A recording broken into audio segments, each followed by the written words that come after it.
고대여관에서는 살아있는 화석이라고 불릴 정도로 오랜 기간 살아온 어류들을 만날 수 있습니다. 물고기를 볼 수 있고 그 위로는 그 물고기의 이름과 서식지 그리고 생활 환경에 대해 소개하고 있었습니다.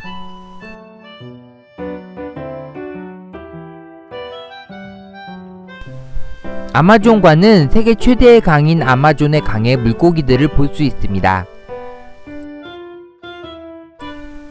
나비처럼 헤엄치는 버터플라이 코이로 시작해서 아마존강을 그대로 옮겨놓은 듯한 수조에 아마존에 사는 물고기들을 한데 모아놓고 있습니다. 이곳에서는 담수가오리의 모습도 볼 수 있습니다. 아마존 하면 대표적인 물고기가 피라냐죠. 맞아요. 식인 물고기로 알려져 있는데 실제는 엄청난 겁장이라고 합니다. 하지만 피라냐와 파쿠가 아마존이 아닌 한국에서 발견이 돼서 난리가 난 적도 있었죠. 육식성 물고기 치고는 참 맹하게 생겼네요. 유럽관에서는 영국, 프랑스 등 유럽뿐 아니라 미국, 캐나다 등의 여러 나라 어류들을 만나볼 수 있습니다. 우선 남아메리카의 물고기를 볼 수 있습니다. 열대어의 왕자 디스커스도 보여주고 있습니다. 동화뱀계의 왕자 아르헨티나 태구도 보여주고 있습니다. 세계에서 가장 큰 민물 거북인 악어 거북도 볼 수 있습니다. 테트라로 대표되는 소형 열대어의 대표인 카라신도 볼 수 있습니다. 소형어 치고는 크기가 큰 거 아닌가요? 피라냐도 아마존에 사는 카라신의 그룹이라고 하는데요. 이 물고기들은 화려한데요. 화려함의 대명사로 불리는 시클리드입니다. 아마존 하면 또 볼 수 있는 게 악어죠. 안경을 쓴 악어 안경카이만도 볼 수 있습니다. 그런데 어디가 안경을 쓴 것 같은 모양이라는 건지는 모르겠네요. 전기뱀장어도 볼 수 있습니다.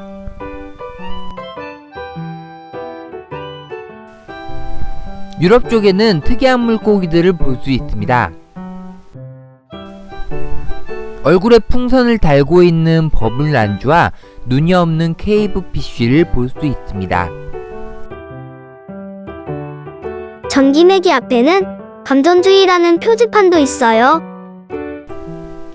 물총을 쏴서 곤충을 잡아먹는 물총고기도 있습니다. 아, 곤충이 없어서 물총 쏘는 모습은 못 보겠네요. 에펠탑이 있는 프랑스에 사는 물고기도 볼 수 있습니다.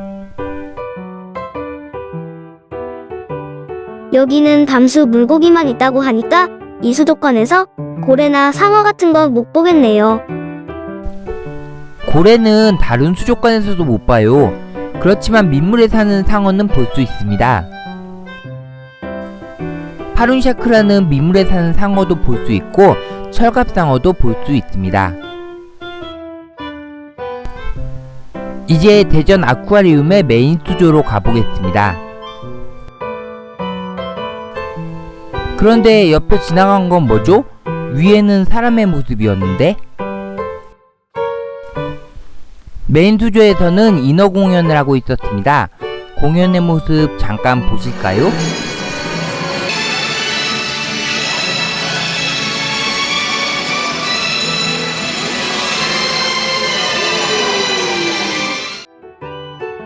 대전 아쿠아리움 대형 수조는 1000톤의 물을 지탱하기 위해 19cm 두께의 아크릴을 사용하고 있대요.